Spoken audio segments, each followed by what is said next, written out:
Hey everybody, Smart Silver Stacker here. Welcome to another live stream. I've got something to talk to you about today. Some mounting risks around the globe, geopolitical, financial, cyber, a number of risks that we really need to be paying attention to. But to get things started, let's just take a look at the silver price, do a quick update on that. And then we'll get into some of these risks and why they make me want to have more physical, tangible assets in my possession. So taking a look at the price of silver, we can see that on the weekly level, we just had a close above $30, very notably. We had kind of a pullback into the weekend. I think people were concerned that it might crash this week. Well, that's not happening. We have got the silver price rebounding off of that $30 level. Overnight, it actually dipped just below 30, but the support there held. And if we zoom out to the monthly chart, I think you can see that a lot of the noise that we've been seeing, the price fluctuations, probably not something we need to worry about. The monthly chart's still looking very bullish. Now, I just picked up some more junk silver from SD Bullion.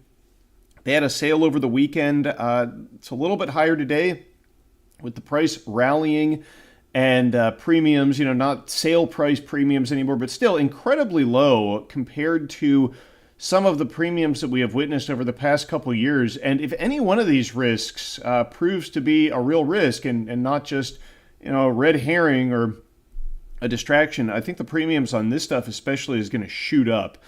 Just like what we saw in March of last year when the banks started to see some real problems. The regional banking system in the U.S., this stuff, premium shot up to like 60%, 70% over spot. Put a 1 in the chat if you remember that.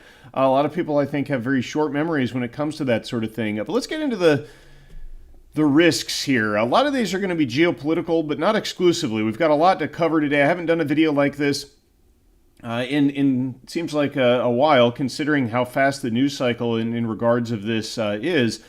And so we're just going to kind of go through these as quickly as possible, and I'll let you know my thoughts. So first thing we need to worry about here, Ukraine. Biden lets Ukraine strike inside Russia with U.S. weapons. I don't think I need to explain why this is a big problem. There's a big risk of escalation from this. Of course, this is limited. They've got this caveat they mention here in this report from NBC that though hugely symbolic and welcomed by Ukraine, the decision only applies to some weapons supplied by the United States and only in one area, northeastern Kharkiv region, where Russia launched a sweeping cross-border assault 3 weeks ago. So the idea is they've got this area that they're using across the border from Ukraine as a staging area. Biden, the administration, telling Ukraine that they can use things like the HIMARS launchers with the ATACMS missiles, these precision long-range missiles, surface-to-surface missiles. They can use them to attack this area. But, of course, this is just, one more escalation, and they're saying it's limited to this region of Russia. Ukraine's already been launching attacks deep into Russia via drones, attacking their energy infrastructure. The U.S. claims to have been trying to discourage that. But, again, this is just one more step towards a major conflict between NATO and Russia, and that's exactly what's being reported in the TASS Russian news agency. The Russian International Affairs Council Director General Ivan Timofeev, he says that a full-scale war between Russia and the West can't be ruled out.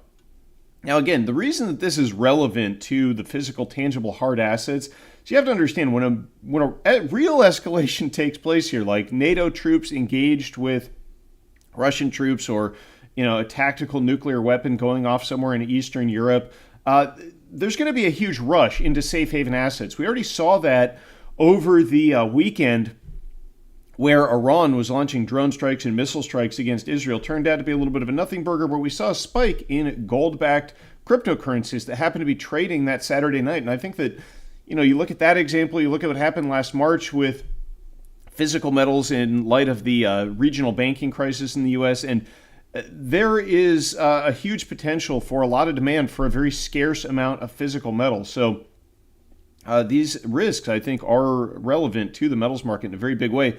So this guy, he tells TASS, this Russian news agency, that a full-scale war is not a foregone conclusion, but unfortunately its likelihood is growing. A number of officials, particularly in France and the United Kingdom, have said that individual military units from NATO countries may be deployed to Ukraine. Again, this is quoting this guy. If they take part in military operations against Russian forces, they will become a legitimate target for our army. Let's hope this possible escalation involves conventional arms and not nuclear weapons, he went on to say. Meanwhile, NATO is spending 10 times as much as Russia, if not more, on defense. It's certainly a dangerous scenario. So, take all of this with a grain of salt. This is coming from the Russian perspective.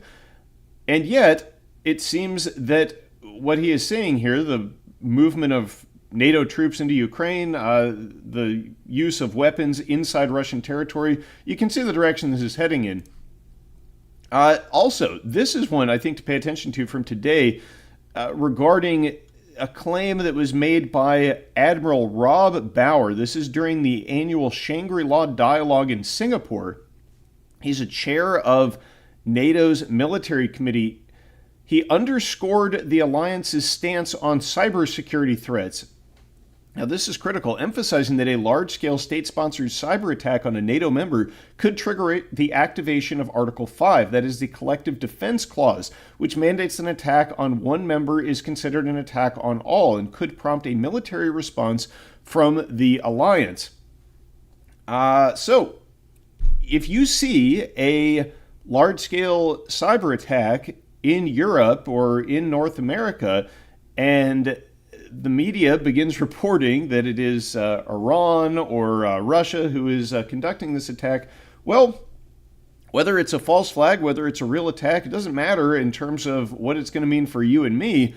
It's going to mean a large-scale conflict, and you can kind of see the stage being set here. There's a number of ways this could escalate, and so that's kind of the theme of today's video, that we are sitting amongst powder kegs, right? It's like we're in a room full of powder kegs, and the guy in charge is lighting matches and just throwing them around randomly. And yet everybody else in the room, they're convinced that everything's fine. And, perhaps it's not powder kegs. Maybe it's gasoline that's sitting around, and, there's some fire extinguishers that are on sale at the moment. And when I say on sale, I mean they're still really cheap historically. This is what I'm talking about, physical assets.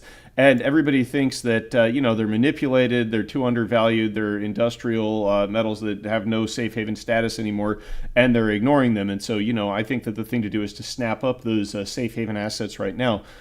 Moving on to the Middle East, this is from Reuters from earlier today. Lebanon's Hezbollah fires drone squadron in Israel as violence intensifies. So the Middle East still continuing to escalate. And, let me know in the chat, do you enjoy videos like this where we talk about the geopolitical? I know some people do, but, if you do enjoy this information, just let me know in the chat. Or if you don't, let me know what kind of content you prefer. Regardless, if you're in the chat and you're watching the live stream, thanks for joining. And do me a favor, smash the like button and hit that subscribe button. And thank you, Stephanie S. Yes, I appreciate all of you watching as well.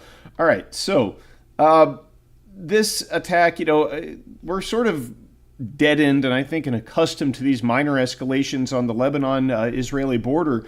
But you do have to understand that Lebanon is a group, Hezbollah in Lebanon is a group backed by Iran. And this isn't just about Hezbollah and Israel, right? It's about Iran and Israel. And there's still the potential for a large-scale conflict in this region between these two powers. And if that happens, again, flight into safe haven assets. In this case, it will also mean sky-high oil prices likely overnight, as the Iranians maybe close the Strait of Hormuz, as you see attacks from Houthis. We'll talk about the Houthis and what's going on with them in just a moment.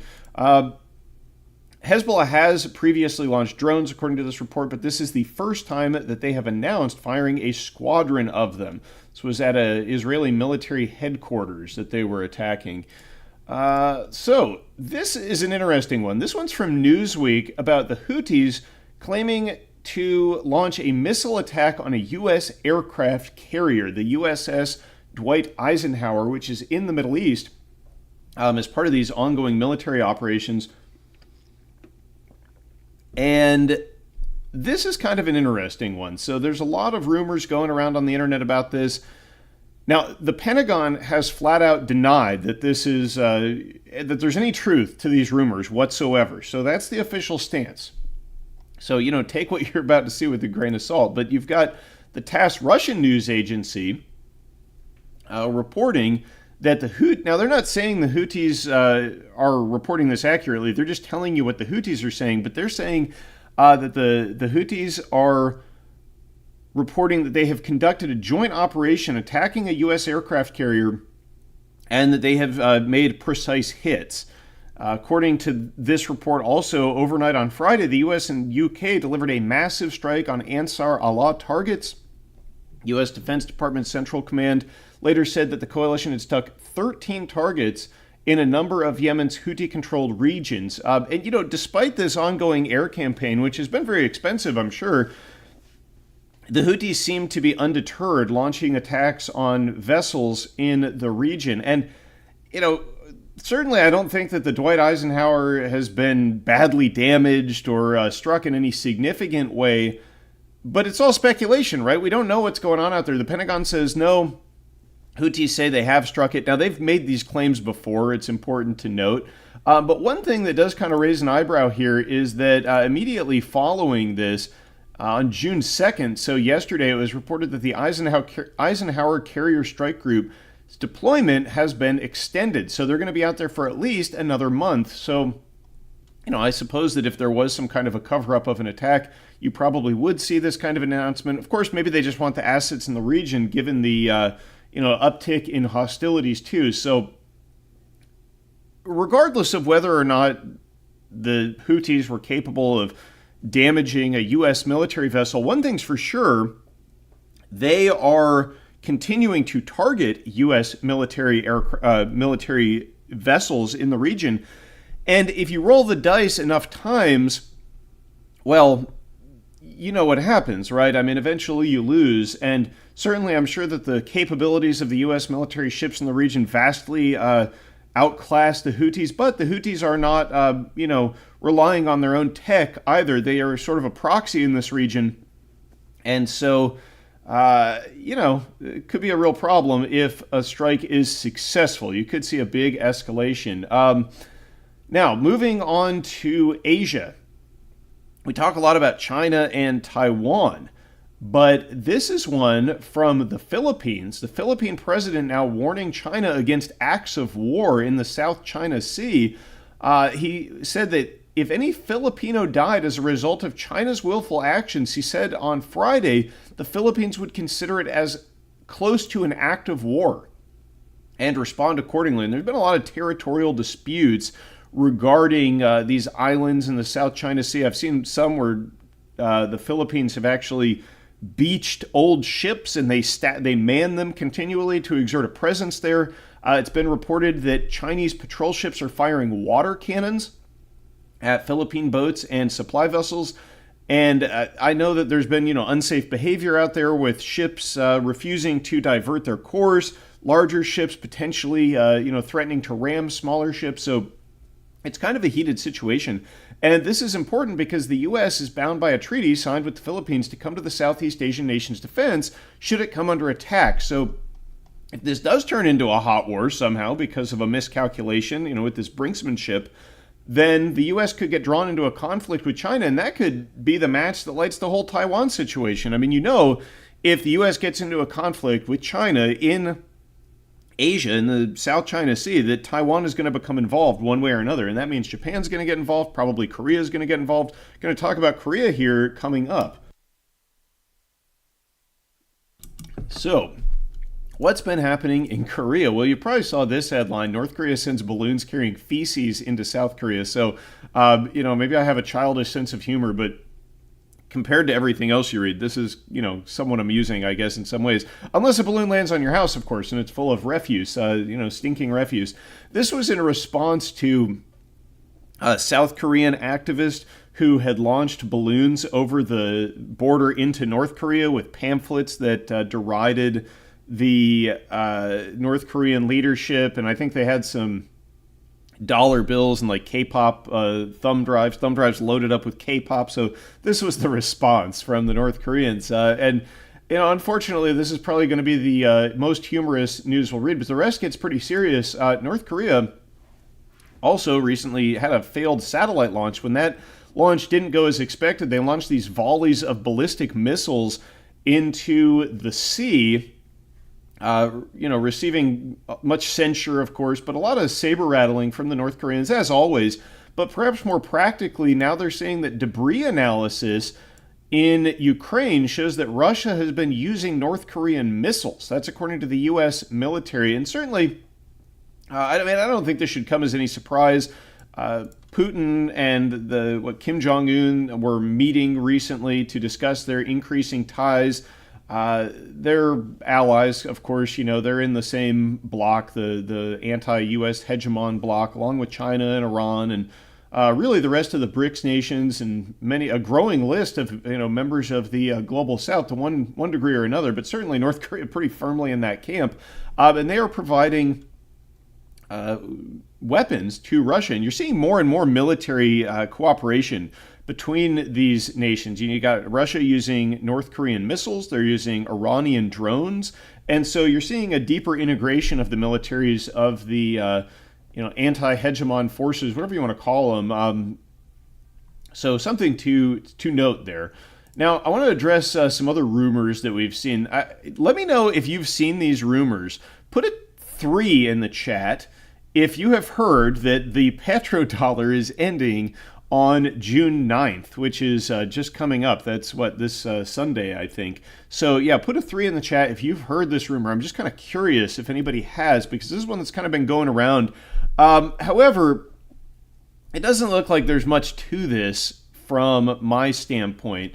The whole justification of this rumor appears to be, after digging down some of these threads on X or Twitter, whatever you want to call it, and kind of briefly scouring these rumors, it seems like this is all based on this archived story from the New York Times. But this is kind of an interesting story nonetheless. This was back on June 9th, 1974 that this got published, so 50 years ago on June 9th. And the archive story here actually says June 8th, so I'm not sure exactly when this was published. But this is the report of the United States and Saudi Arabia signing a wide-ranging military and economic agreement that both said heralded an era of increasingly close cooperation. Okay, so I don't see a lot of 3s in the chat, so maybe this rumor is not as widespread as I thought.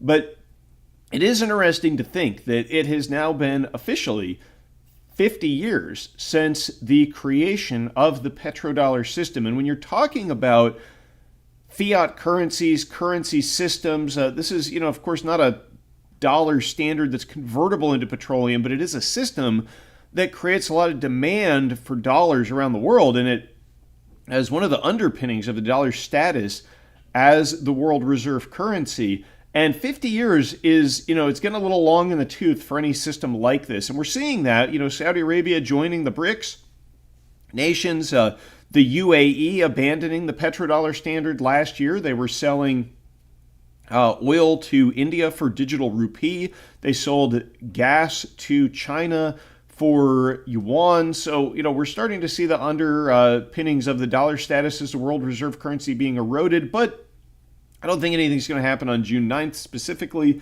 at least not just because of this anniversary. So, just wanted to address those rumors. Now, let's move out of the realm of geopolitical risk and into the cyber and the financial. So this is an interesting story. The savings app CEO reveals 85,000 accounts locked in Fintech meltdown. We never imagined a scenario like this. Yeah, I mean, it doesn't take much imagination when you read about what this app is. So this is this thing called Yota, a startup launched in 2019 with the noble aim of revolutionizing personal savings habit among Americans. Now, just to give you some background, I'm not super familiar with this, but this is a significant story because we should note that it's $112 million that are locked up in all of these savings accounts, which now users don't have access to. Now, you might laugh when you look at this app. I kind of did, because this is a savings app that is based somehow on playing the lottery. It's like play the lottery plus savings accounts. I mean, I didn't download the app. I'm not intimately familiar with it. But, I mean, come on, really? You couldn't have seen this coming? I don't know. It sets off alarm bells for me when people start saying, combine your savings account with lottery tickets. Anyway, this is what MoneyWise has to say about this site, this app. It says, Yada isn't a bank, but rather a neobank that works with partner banks like Evolve Bank and Trust to provide its customers with FDIC insurance.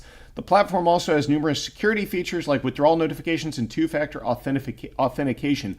Okay, but this story, going back to this, the problem here is that they were partnered with this company Synapse, a Fintech intermediary, which has now gone bankrupt. And as a result of this bankruptcy and this dispute, 85,000 customer accounts at Yada with a cumulative savings balance totaling a staggering $112 million have now been frozen.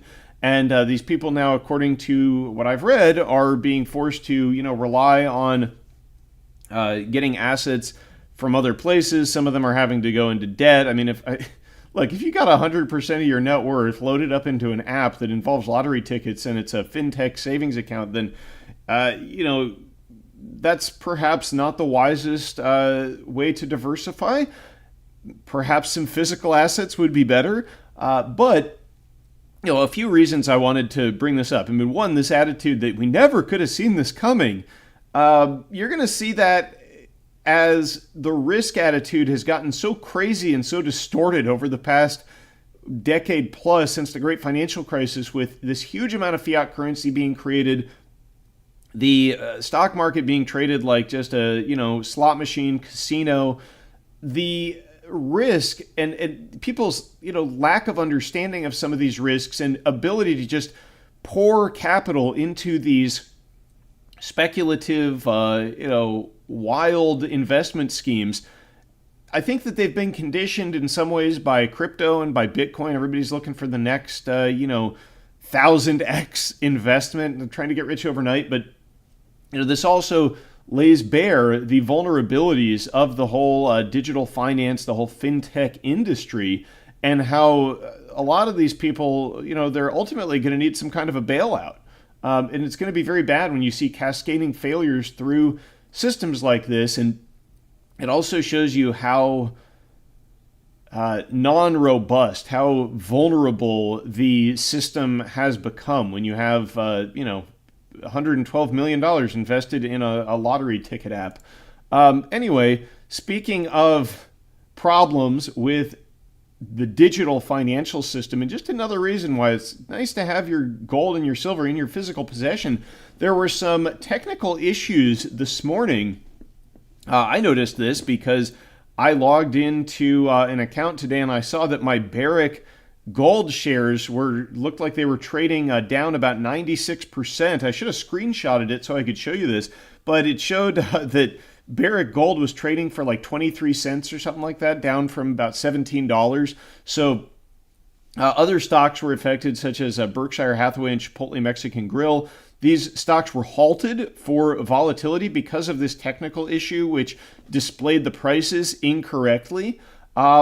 And look, I mean, this is a real risk when you have digital assets. There are counterparty risks involved. If you don't hold it, you don't own it. That's exactly right. And look, I mean, I do own shares in Barrick Gold. I do have paper assets. But at this stage of the game, two things. I mean, any money that you have invested in some digital system, you just have to be of the understanding that it could evaporate like overnight, right? With the click of a button. And you may have no recourse. Another thing is, of course, when I saw this, immediately I don't think, oh, the New York Stock Exchange has glitches, right? I think, oh, there's a financial system cyber attack.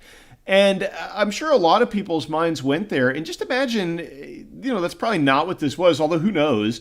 But if we do see a major conflict break out between some of these powers, there's a strong likelihood that the U.S. financial system could come under attack because it's obviously a weak point.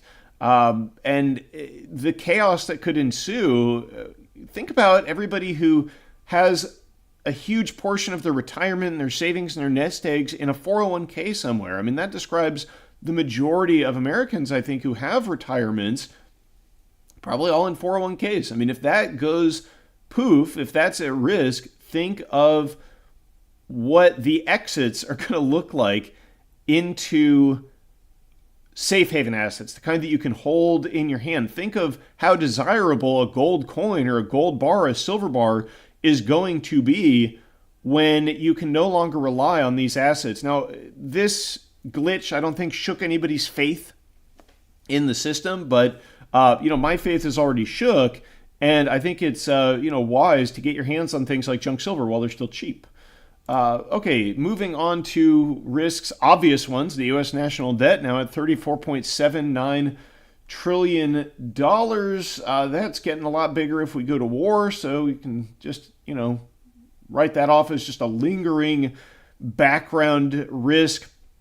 And the risk here is, of course, that all of this debt will ultimately have to be monetized. That's the real problem. Interest rates are up. The debt continues to grow. Deficits are enormous. How does all of this ultimately resolve itself? Well, the Fed probably buys a lot of the debt. The balance sheet gets expanded. Another risk, which apparently models of risk management in the banking industry weren't fully accounting for, has come to light regarding a new study. This is reported in Bloomberg. U.S. banks have a commercial property blind spot risk. This is a new study which has been conducted, which shows that large U.S. banks may be more exposed to commercial property than regulators appreciate because of credit lines and term loans they provide to real estate investment trusts, or REITs. Now, we know that there is a significant, a lot of the commercial real estate loans are up for renewal. The high rates on mortgages in the commercial space has led to a devaluation of properties. These properties are what banks up a lot of the balance sheets for some of these banks, like New York Community Bank Corp, of course, who got absolutely smashed after reporting billions in losses as a result of exposure to commercial real estate. Well, now the big banks are exposed too. Now, big banks, of course, they're too big to fail. So when their exposure goes up, ultimately, that means that your exposure goes up, right? Because any problems in the big banks, they're going to get a bailout, and the bailout will be financed by the printing press, right? And that means you're going to pay via the hidden tax of inflation. And how big is this additional exposure? Well, big banks' exposure to commercial real estate lending grows by about 40% when the indirect lending to REITs is added. That's according to researchers including Viral Acharya, a professor of economics at New York University. And that's largely been missed in the debate about the risks troubled industry poses to lenders. So currently, the models that they use to analyze risk at these banks doesn't take this into account, this exposure to commercial real estate. And, I think that this tells us that ultimately, either the Federal Reserve is going to need to extend a huge bailout to all of the banks and financial institutions exposed to commercial real estate when the bubble pops, or they're going to have to slash interest rates to bail out the commercial real estate sector. Because, of course, that's one thing they can do, right? They can go into the market, they can buy up treasuries, they can expand their balance sheet, they can drive interest rates down, they can set the federal funds rate lower. That will drive down the rate on commercial real estate mortgages, and that'll bring more buyers into the market, so that'll prop up the valuations. But of course, that ultimately will just make the problem that much worse, but it is a short-term fix. So I think that those are two of the scenarios which we can see play out from this commercial real estate crisis. So that's it for the risks today, folks. That's all I've got for you. I hope you enjoyed this video. I hope that this gave you something to think about. And look, there's a lot of ways you can prepare to deal with the consequences of these risks, but a big one really is getting physical, tangible assets while they are cheap. Sure, gold is near all-time highs, but premiums are still low on physical metal. This is a buyer's market. Premiums are still low on junk silver. Premiums, they're even relatively low on American Silver Eagles and sovereign coins. So I think now's a good time to add to those positions. I'm doing that myself, so I've got skin in the game. Let me know what you think in the comments down below. Stay safe, everybody. Appreciate you watching. Smash that like button for me. Share the video with your friends.